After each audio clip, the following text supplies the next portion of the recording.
Welcome to the Law Offices of Chris M. Ingram podcast. We are excited to conclude our new 4-part series on the National Interest Waiver NIW Green Card.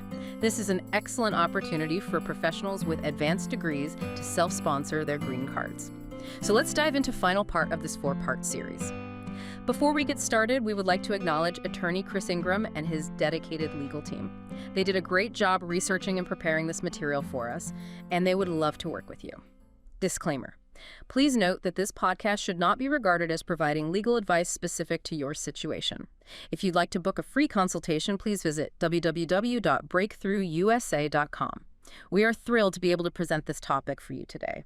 So in our previous deep dive, we really got into the details around national interest waiver denials, didn't we? We did. Yeah, it was quite involved. We unpacked, the common challenges applicants run into and really stressed how absolutely critical expert legal help is through this whole thing. It's just so complex. It really is. And we touched on the beginning of Chidi's story, remember, the Fintech professional.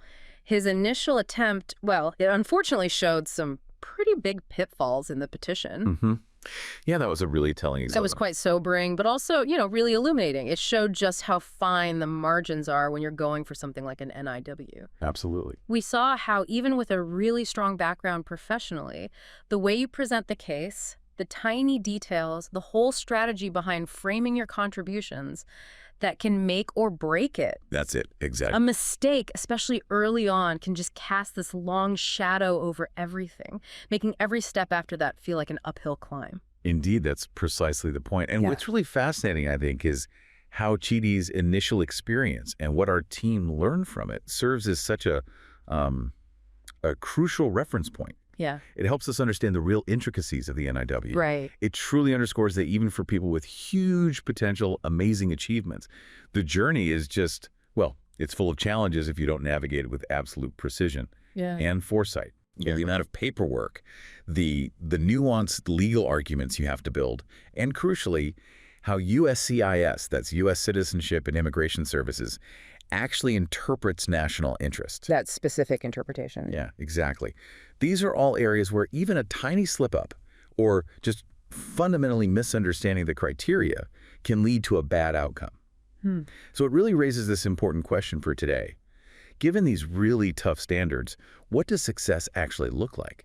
And, maybe more importantly, how do we help people achieve it consistently in a process that demands such strict adherence to very specific legal definitions? That's a perfect lead-in, because for this final part of our series, our mission is, I think, crystal clear. Okay. We're diving deep into the long-term outcomes, the real implications of the national interest waiver. We want to draw lessons, compelling ones from both the challenges like Chidi's and the successes we've seen in real cases handled by attorney Chris Ingram's team. Right, the full spectrum. Exactly. We'll revisit Chidi's final outcome, sort of close that chapter. And then we'll shift focus to a really inspiring success story. This is Sanjay, a French educator. His journey is just a powerful, tangible example of the NIW's potential when it's done strategically, when it's done right. Our goal is really to show you, the listener, not just the pitfalls you have to carefully avoid, but also the truly incredible opportunities for innovation, contribution, personal growth, things that open up when the NIW is handled successfully. And if we connect these stories, these individual narratives, to the bigger picture, we see they're about more than just one person's achievement. Right. Stories like Sanjay's especially, they really illustrate the broader societal impact the NIW is actually designed to facilitate. Yeah, it's not just about the green card itself. Not at all. It's fundamentally about strategically enabling people to bring their unique talents, their innovations, their critical expertise to the United States. This pathway is meant to address specific pressing national needs, whether that's in science, the economy, health, or, like we'll see with Sanjay, in vital areas like education. Okay. Understanding these real-world applications, the tangible benefits they bring to communities, to industries across the U.S., that's absolutely key to grasping the full scope, the strategic importance of this really unique and impactful immigration pathway, too. The unfortunate reality, Chidi's final outcome, a lesson in precision. Okay, so after all our discussions about Chidi's initial struggles, the complex efforts attorney Chris M. Ingram's team made to revise his petition, the tough path he was on, the big question a lot of you probably have is, Did he get his visa in the end? Yeah, that's the lingering question. And it's tough to say this, but unfortunately, no. Despite the really careful revised petition prepared by attorney Chris M. Ingram's team, USCIS ultimately denied Chidi's national interest waiver. It was a really difficult outcome, especially given his clear talent and the huge effort made to fix those earlier issues. It really was. It just goes to show how some fundamental errors, if they happen right at the beginning of the application, can be incredibly hard, maybe even impossible to fully overcome later on. So this outcome really begs the question, why? What were the main reasons for the denial, particularly after a revised petition was submitted? Yeah, what did our legal team find? Well, our team's analysis points to the primary stated reason being insufficient national impact. Ah, okay, that phrase again. Exactly. Yeah. And this is such a critical distinction. We really need to dig into it because it highlights that even if you have a strong professional background, impressive achievements, the presentation, the framing of that impact is absolutely paramount. It's how you tell the story. Precisely. Chidi clearly had talent in fintech. His work was innovative, successful within his company, no doubt about that. Right. But the initial petition, and unfortunately even the revised one, couldn't quite shake this. It couldn't definitively convince USCIS that his work, as presented, rose to that very specific high bar of national significance needed for the NIW. So it wasn't that his work wasn't good. Not at all. It wasn't that it lacked merit. But the legal argument, the supporting evidence showing its, let's say, pervasive strategic benefit to the U.S. as a whole. Okay. Showing it addressed a critical national need beyond just his own company's success. That argument wasn't strong enough to overcome those initial flaws.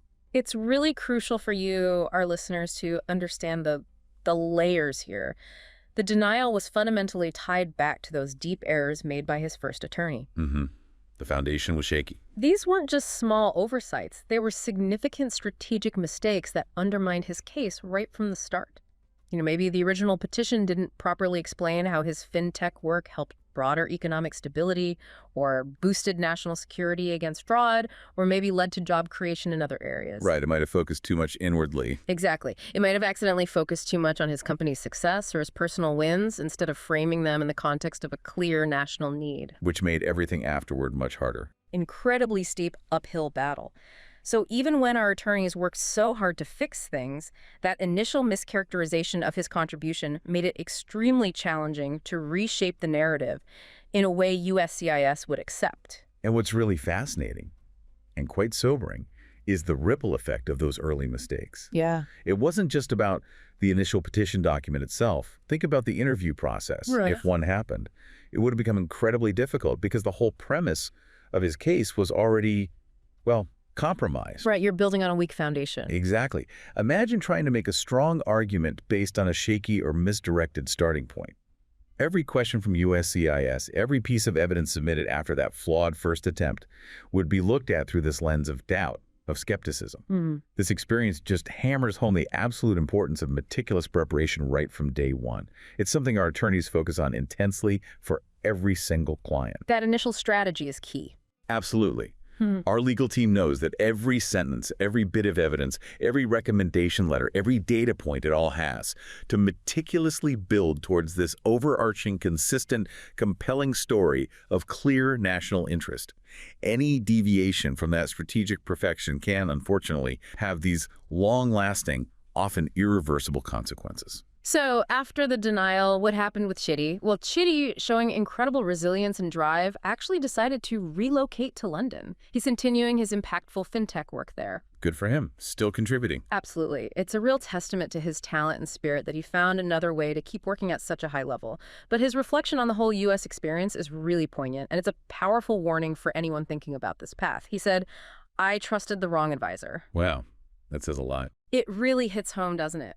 It just underscores how crucial it is who you choose to guide you through something so pivotal, so life-changing. It's a stark reminder that not all legal help is the same, especially in super specialized, complex areas like U.S. immigration law. Precision, experience, strategic thinking, they're just non-negotiable. That statement, "I trusted the wrong advisor," it really captures a core belief we hold strongly. Knowledge is most valuable when it's understood, applied correctly, and crucially, when it's handled by experienced professionals. Right. Chendy's case, while definitely unfortunate for him, serves as this incredibly powerful reminder of why having truly experienced, specialized counsel like attorney Chris M. Ingram's team, who fought so hard even with those initial severe errors, isn't just helpful. It's often essential for navigating these incredibly complex and, frankly, unforgiving processes. While our team tried everything to salvage the situation, sometimes the damage done by that initial misdirection or just fundamental misunderstanding of the legal criteria is simply too extensive to fully fix. Some things can't be undone. Unfortunately, yes. But there's always something to learn from every outcome, and Chidi's experience gives us invaluable, sobering insight into just how critical it is to start your NIW journey with the absolute right guidance from the very beginning. Rome, 20,000 spectators, one epic battle, two warriors, one destiny. But before they can fight for glory, they must face the real challenge, getting their visa approved. If you want to enter, show me your visa. They should have went to the law offices of Chris M. Ingram. They are very good. Yes, I've heard the same. They handled my visa in no time.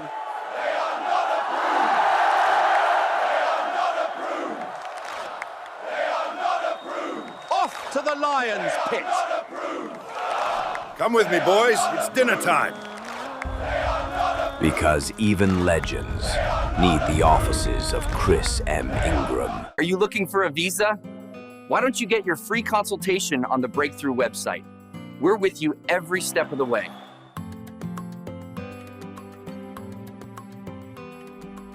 3.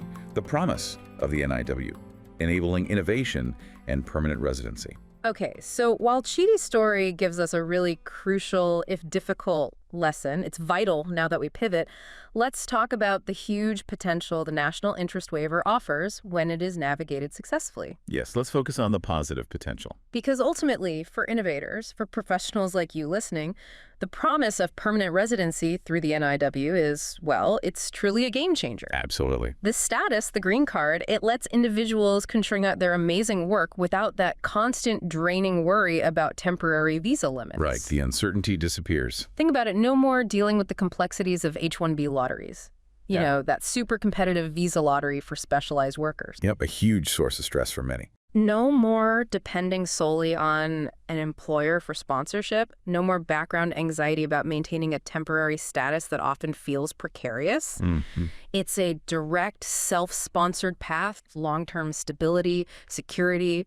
It lets you really focus 100% of your energy, your brain power, on your innovative, impactful work instead of getting bogged down in bureaucracy. And if we connect that to the bigger picture, permanent residency isn't just a legal status.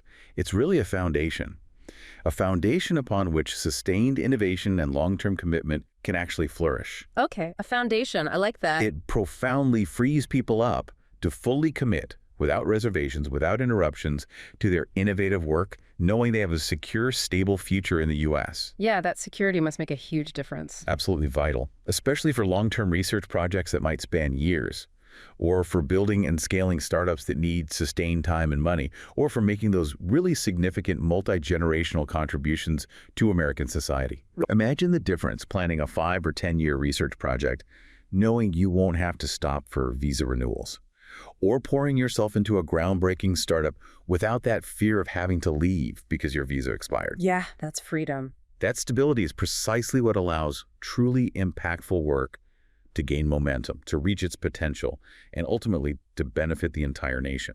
So here's where the NIW gets really strategic, really valuable.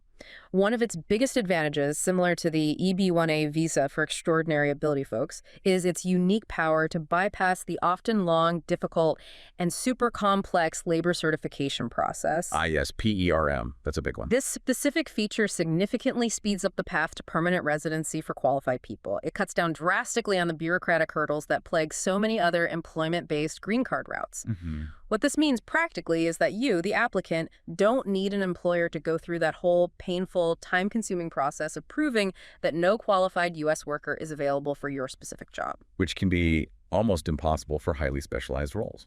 Exactly. For many top professionals whose work is unique, cutting edge, or addresses niche national needs, that labor certification requirement can be a frustrating, almost insurmountable task. This exemption really raises an important question then. What does skipping labor certification mean in real practical terms for someone applying? Yeah, break it down for us. It translates directly into way less administrative burden and a significantly faster track to getting the green card approved. This is particularly helpful for professionals whose work has a clear, obvious national benefit, but would be incredibly hard to measure using traditional labor market tests. Like what kind of professionals? Well, think about a groundbreaking researcher developing, say, a new cancer therapy, or an AI ethicist shaping policy for artificial intelligence, or even an artist whose unique cultural contributions don't easily fit into standard job descriptions. Okay, I see. Bypassing labor cert in these cases basically acknowledges that their value, their unique contributions, are self-evident and so important nationally that you don't need that lengthy job market test. Makes sense. Our legal team, attorney Chris Ingram's team, understands exactly how to leverage this critical flexibility. We meticulously craft petitions that highlight this unique advantage, making sure our clients' extraordinary abilities and contributions are recognized without those unnecessary delays or bureaucratic tangles. Now, our researchers have looked into this, and while the NIW does speed things up, it's important to manage expectations about current processing times. Right. Timelines are always a key question. In 2025, what we're generally seeing for NIW approvals is somewhere in the range of, say, 12 to 18 months. Okay, 12 to 18 months. Now, that might sound like a while, especially when you're eager to get that green card and really settle into your work here. But compared to some other employment-based options, it's still considerably faster and more predictable. That's a really important context. Yeah, many of those other categories can drag on for several years, sometimes even a decade, just because of the sheer number of applicants and the huge backlog tied up in the labor certification process alone. It's absolutely crucial to have realistic expectations about these timelines. But even with that current 12 to 18-month window, skipping the labor certification process is still a massive strategic advantage. A monumental one, really. Right. It means your invaluable focus, your energy, can stay right where it needs to be on your impactful work, your innovations, rather than getting stuck navigating that potentially endless demoralizing loop of job ads, recruitment efforts, and regulatory hoops associated with labor certification. You're focused on the contribution, not the process. Exactly. And that 12 to 18 months, as our legal team sees it, typically covers the whole adjudication process, from filing the petition right through to final approval, which in the grand scheme of U.S. immigration makes it a remarkably streamlined and efficient path. Attorney Chris M. Ingram's team really prides itself on ensuring lasting, favorable outcomes by preparing these petitions meticulously. This comprehensive, proactive approach is designed to minimize any unexpected delays and make the journey as smooth as possible. It leverages their deep, constantly updated understanding of USCIS expectations and how they're currently judging these cases. 4. A blueprint for success. Sanjay's educational legacy through the NIW. Yeah. Okay, now let's turn our attention to a truly inspiring success story. A really vivid example of the national interest waiver working exactly the way it's supposed to. Great. Let's hear about a win. We want to introduce you to Sanjay. He was raised in Paris, France, by Indian parents who really instilled in him this deep belief in the transformative, lasting power of education. His early life, especially experiences shaped by his mother, truly set the stage for the incredible, widespread impact he'd eventually make. It's a powerful example of how personal values and a real sense of mission can fuel something globally significant. And what's really fascinating here is where his mission started, its origins. Tell us more. Sanjay's mother was a dedicated, incredibly resourceful teacher in an underserved Parisian suburb. He talks about how she managed to make learning magical, even with almost no resources. Wow. He remembers her turning this cramped, often ignored classroom into this vibrant, dynamic place of creativity and exploration. He describes students building intricate science models from recycled stuff, learning complex ideas through hands-on fun, not just memorizing facts. That sounds amazing. These early experiences profoundly shaped Sanjay's lifelong mission. This passionate, unwavering commitment to making high-quality STEM education accessible to every student, no matter their background or where they lived. So it was personal for him. Deeply personal. That connection to the inequalities he saw, combined with the ingenuity his mother showed, that gave his vision such a powerful drive. It makes his later achievements feel even more compelling, more resonant. So his academic journey then built on this foundation. Absolutely. Yeah. It meticulously laid the groundwork, giving him both the theory and the practical tools to bring that vision to life. At the Sorbonne University, a top institution, he dove deep into education technology. Okay. He was driven by this conviction that technology, used thoughtfully, could really democratize learning, break down those old barriers to access and quality. His undergrad thesis, which was on gamified STEM education, wasn't just academic. It was so innovative it won a national award. Wow, as an undergrad. Yes. It immediately got attention from top educators, policymakers across France. A clear sign he was onto something really big, something transformative. So where did he go from there? Building on that, he then pursued a PhD at Stanford University, a world leader in innovation and research. Right. There, he focused intensely on educational psychology, developing innovative teaching methods. This tough academic work, combined seamlessly with his practical experience and that deep personal mission, ultimately led to him developing the STEM for All curriculum. STEM for All. And this was truly groundbreaking. It meticulously integrated interactive project-based learning with cutting-edge edtech things like sophisticated virtual labs, AI-driven tutoring, adaptive learning platforms. So really leveraging technology. Exactly. This comprehensive, multifaceted approach, going way beyond old textbooks to embrace immersive, personalized learning. That's what really sets STEM for All apart. It made complex science and math concepts accessible, engaging for students from all sorts of backgrounds. It fostered not just knowledge, but real curiosity and critical thinking. Okay, so this is where his vision started to have real-world impact, outside of academia. Precisely.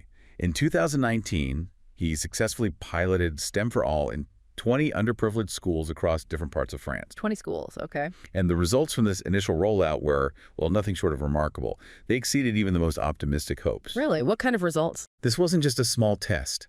It was a significant, bold deployment that showed immediate, measurable, profound improvements in student engagement, academic performance, overall educational outcomes. It proved the curriculum worked in real-world, often tough learning environments. A true validation of his life's mission. So the data backed it up. Oh, the data speaks volumes. Absolutely irrefutable evidence. STEM enrollment in those pilot schools, it jumped by a staggering 30%. 30%, wow. Clear sign of increased student interest, participation. Plus, student engagement soared. 85% of students reported greater interest and enjoyment in science and math. That's huge. And beyond the numbers, teachers saw significant qualitative improvements in critical thinking. Students were tackling complex real-world problems, like designing sustainable energy models for their towns or developing water purification systems. Learning that felt relevant to their lives. Amazing. And if we connect this to the bigger picture, the impact was so profound, the French Ministry of Education didn't just take note, they officially adopted STEM for All as a national model for STEM education reform. A national model from his pilot. Yes. This led to Sanjay being invited to speak at numerous international conferences, earning him widespread recognition as a top innovator in edtech and teaching methods. That widespread adoption, that international recognition, it underscores the profound national, even global impact his work had. It firmly established his credentials as a leading expert. They said my EB1 needed more categories. I can't even dock. What am I gonna do? I need to find the right lawyer that can navigate me through this crisis. I need my EB1 so my new life can begin. These lawyers are amazing. They are walking me through every questions, making sure I don't miss a thing. Thanks to the law offices of Chris M. Ingram, I'm cleared to land. But my career is gonna take off. Houston. He got his visa. Need help with your visa? Book your free consultation now at www.breakthroughusa.com and let us take care of you. So with that incredible success in France, his vision then turned towards the United States. Naturally. He clearly recognized that educational disparities, especially in STEM, are a huge and persistent challenge here too, impacting millions of students, potentially holding back the nation's future competitiveness. Right, it's a big issue here. He knew his STEM for All framework, proven effective in diverse French settings, could be thoughtfully adapted to tackle similar problems on a much larger scale within the vast, varied U.S. educational system. His goal wasn't just expansion, it was about making a real measurable difference where it's needed most. So how did attorney Chris Ingram's team document this U.S. expansion for the NIW? Our legal team carefully documented how Sanjay meticulously approached this. In Chicago, a major city with significant achievement gaps, Sanjay's nonprofit strategically partnered with 60 public schools. 60 schools in Chicago. Yes, many in low-income areas, serving communities that have been historically underserved. And what's really key is how he tailored the curriculum. He didn't just drop it in. How so? He meticulously adapted STEM for All to align perfectly with U.S. national and state education standards. Critically, he incorporated local Chicago issues like urban sustainability and environmental justice directly into the project-based modules. Making it locally relevant. Exactly. For instance, students actually designed and built prototypes of water filtration systems to address specific community worries about water quality.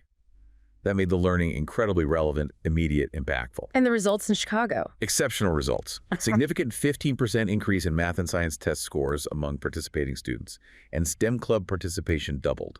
Wow, tangible results again. These weren't just academic wins. They actively prepared students for high-tech careers, building a crucial pipeline of skilled talent.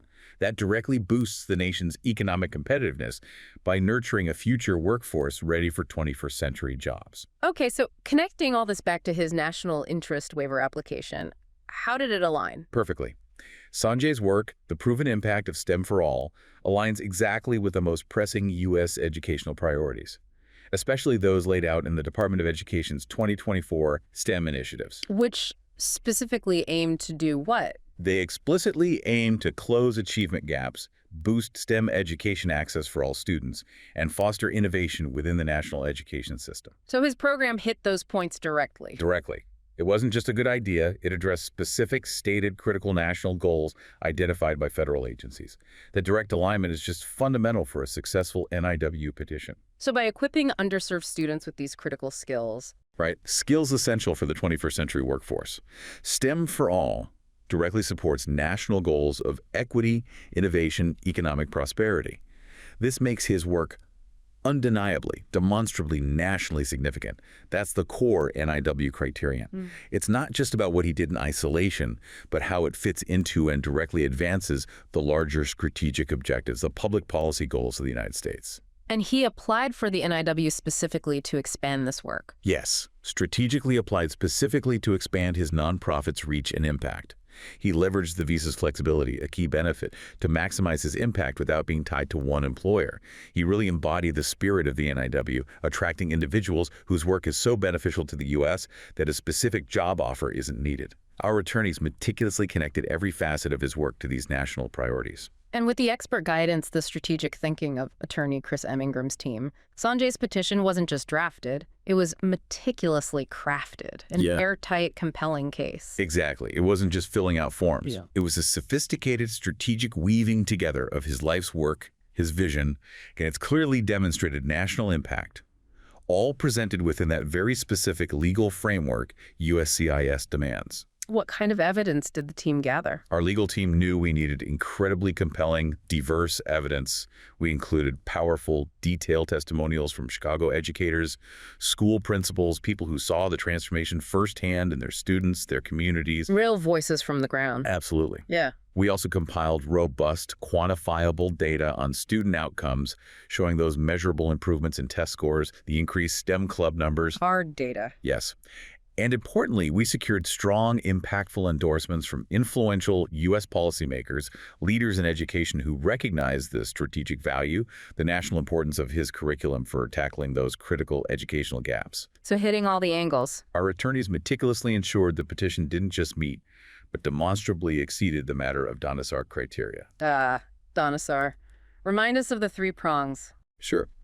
First, the proposed endeavor has substantial merit and national importance. Second, the applicant is well positioned to advance it. And third, on balance, it benefits the U.S. to waive the job offer and labor certification. Okay. Our team specifically highlighted how Sanjay's curriculum's profound national impact directly addressed critical educational disparities and strategically prepared a vital future workforce. This comprehensive, evidence-heavy, highly detailed approach, that's what led to his NIW approval in 2025. Fantastic outcome. Allowing him to continue his transformative work, empowering thousands more students, serving as a model for educational reform nationwide. Sanjay himself put it best, reflecting on it. Chris's team made my vision soar. V, final reflections, and what this means for you. So Sanjay's incredible success story, when we put it alongside our discussions about Chidi's challenges, Sophia's research, Aisha's medical innovations from earlier parts, it all powerfully illustrates this fundamental truth. The national interest waiver, much like the EB-1A visa, truly frees exceptional talent from those often crippling delays, those constraints of traditional labor certification. It really does. It highlights that for people with unique, demonstrable, nationally beneficial contributions, there is a direct, efficient, powerful path to permanent residency here in the United States. And this collection of stories, it really raises that important question. What does this mean for you, the listener, if you're thinking about this critical immigration path? Right. What's the takeaway? It means the NIW isn't just about reaching personal immigration goals. It's fundamentally about strategically enabling individuals whose work directly addresses critical national needs to contribute their expertise here without facing unnecessary bureaucratic hurdles or long waiting times. Yeah. It serves as this powerful validation that your unique skills, your innovative contributions, your professional work can indeed be deemed a national interest, provided, of course, it's presented correctly, comprehensively, within that nuanced legal framework USCIS uses. It's an invitation, in a way. It really is. An invitation to those who can genuinely make a significant difference to the nation. And the stark contrast between Sanjay's success and Chidi's denial really underscores the immense value, the unparalleled expertise, the strategic insight that attorney Chris M. Ingram's team provides. Absolutely critical difference. It's not just about checking off boxes on a list. It's about presenting your case with absolute precision, with a deep grasp of the legal nuances, and with that strategic foresight that anticipates and tackles potential problems head on. It's the difference between just submitting documents and meticulously building an airtight, persuasive, compelling argument that truly connects with USCIS adjudicators and clearly spells out your national value. Indeed. And, there's always more to learn, and critical thinking is just essential in today's world with so much information flying around. True. While the NIW offers this truly fantastic, advantageous path for remarkable people, understanding the precise nuances of how to definitively demonstrate national interest, which again is much more specific than just being really good at your job. Right, it's a specific legal standard. Exactly. And ensuring every single piece of evidence logically, persuasively connects to that core argument that's precisely where expert legal counsel truly shines. It's about more than just your impressive work itself. It's about translating your achievements, your potential, your impact into the specific language, the exacting requirements of U.S. immigration law, making sure your contributions aren't just recognized, but understood and valued as a clear, undeniable benefit to the United States. So as we wrap up this deep dive into the national interest waiver, here's something to think about. If the NIW is designed to bring talent that unequivocally benefits the U.S. into the country, what previously overlooked area of societal need or maybe emerging scientific field might be the next frontier, the next place for an innovative mind like yours to make a nationally significant impact? That's a great question. Maybe it's developing new solutions for climate resilience in vulnerable areas, or pioneering new educational equity models using AI. Maybe revolutionizing public health through bioinformatics, or maybe it's in a totally new interdisciplinary field we haven't even fully grasped the national need for yet. This really raises an important question for you, our listener, to think about. How might your unique expertise, your specific skills, your professional experience, when combined with the flexibility, the strategic advantages of a path like the NIW, how might that contribute to solving complex challenges that go way beyond your immediate field or current job? Yeah, thinking bigger. Think expansively. Think about how your work could create this ripple effect of positive, transformative change across the entire nation, not just within your specific industry or community. What could that look like for you? Thank you so much for being with us today. We hope you gained a lot from this discussion. Once again, we would like to thank attorney Chris Ingram and his team for researching and preparing this material for our presentation today. They are doing an awesome job. Please leave us a comment if you can, as it really means a lot to all the staff. If you'd like to book a free consultation, please visit www.breakthroughusa.com. See you next time on Let's Talk U.S. Immigration. Bye for now.